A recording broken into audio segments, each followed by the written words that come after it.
के tariff war का फायदा भारत को मिलेगा, इसकी झलक अभी से दिखने लगी है। एप्पल की सबसे बड़ी सप्लायर फॉक्सकॉन भारत में एक और प्लांट लगाने की तैयारी में है।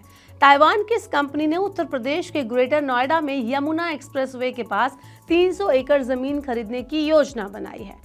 अब चलिए आपको बताते हैं कहाँ ये जमीन खरीदी गई है, कितनी बड़ी जमीन है, क्या योजना है फॉक्सकॉन की, ये सब आपको इस वीडियो में पता चलेगा। और भारत में जब यूपी में बनेंगे आईफोन तो इसका आईफोन की कीमत पर क्या असर पड़ेगा, यूजर्स को खुश होने की ज़रूरत है या नहीं, सब कुछ आपको इस वीडियो में जानने के लिए मिलेगा, तो ये वीडियो एंड तक ज़रूर देखना। Hello and welcome to money 9, मैं हूँ Meenu Sharma. Actually Economic Times की एक रिपोर्ट के मुताबिक ये उत्तर भारत में फॉक्सकॉन का पहला प्लांट होगा, जो बेंगलुरु में प्रस्तावित प्लांट से भी बड़ा होने की उम्मीद है। ऐसा माना जा रहा है कि यूपी के इस प्लांट की शुरुआत से चीन में बनने वाला आईफोन अब यूपी में बन सकेगा। ये कदम ऐसे टाइम पर लिया गया है जब फॉक्सकॉन और एप्पल चीन पर लगे टैरिफ से बचने के लिए भारत में अपनी सप्लाई चेन को ज्यादा मजबूत करने पर विचार कर रहे हैं। हालांकि इस प्लांट में क्या बनाया जाएगा ये अभी तय नहीं हुआ है। प्लांट को लेकर सरकार के साथ फिलहाल बातचीत जारी है। चलिए अब जरा जान लेते हैं कि आखिर ये प्लांट होगा कहाँ।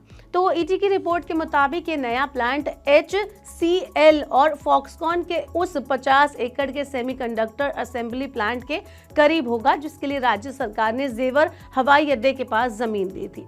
मार्च में खबर क्या आई थी, जो उसके मुताबिक है कि भारत सरकार अपने सेमीकंडक्टर मिशन के तहत अगले चरण की परियोजनाओं को मंजूरी देने की तैयारी में है। ऐसे में फॉक्सकॉन का ये फैसला देश की मैन्युफैक्चरिंग क्षमता को बढ़ाने और ग्लोबल टेक इंडस्ट्री में भारत की जो सिचुएशन है उसको और ज्यादा मजबूत करने में मदद करेगा।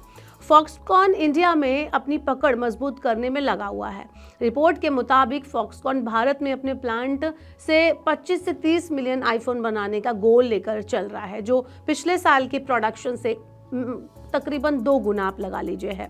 पिछले साल अपनी भारत यात्रा के दौरान फॉक्सकॉन के चेयरमैन यंग लियू ने कहा था कि उनका गोल भारत में अगले चरण में सूचना एवं संचार प्रौद्योगिकी, इलेक्ट्रिक वाहन, ऊर्जा और डिजिटल स्वास्थ्य जैसे सेक्टर में प्रोडक्शन करने का है। चलिए अब आपको मैं बताती हूँ कि कहाँ ली है फॉक्सकॉन ने जमीन। तो जिस जमीन पर फॉक्सकॉन की फैक्ट्री बन सकती है ये वही इलाके में है जहां HCL फॉक्सकॉन ने 50 एकड़ जमीन OSAT यानी कि outsource semiconductor assembly and test facility के लिए ली है।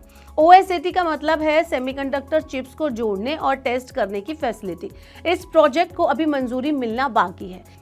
एक और रिपोर्ट के मुताबिक और अन्य सूत्रों से कहा गया है कि भारत सरकार ने पिछले साल फॉक्सकॉन इंडस्ट्रियल पार्क प्रोजेक्ट के लिए 300 एकड़ जमीन का प्रस्ताव रखा था।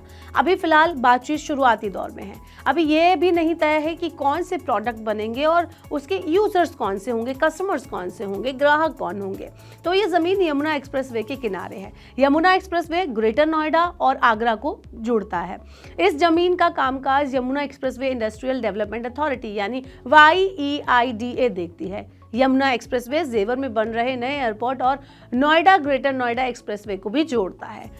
वैसे तो कई सारी जगह है प्लांट लगाने के लिए, लेकिन सवाल यह है कि आखिर फॉक्सकॉन ने नोएडा को ही क्यों चुना।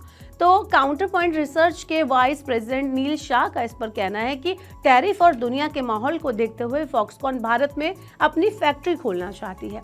इससे उनको फ्यूचर में EMS यानी इलेक्ट्रॉनिक मैन्युफैक्चरिंग सर्विसेज के मौके मिल सकते हैं। EMS का मतलब है दूसरी कंपनियों के लिए इलेक्ट्रॉनिक सामान बनाना।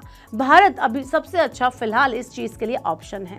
तो सब भारत की तरफ बढ़ रहे हैं। अब देखना ये होगा कि ये कब प्लांट शुरू होता है, इससे कितनी नौकरियां पैदा होती हैं और आईफोन की कीमत पर क्या कुछ असर पड़ता है। आपका क्या कहना है इस बारे में कि यूपी में अगर आईफोन का प्रोडक्शन शुरू हो जाएगा तो क्या बेनिफिट यूपी वासियों को मिलेंगे, क्या रोजगार बढ़ेगा या नहीं, आप हमें कमेंट बॉक्स में बता सकते हैं। और ऐसे और वीडियोस के लिए देखते रहिए मनी 9 और सब्सक्राइब करें मनी 9 का यूट्यूब चैनल।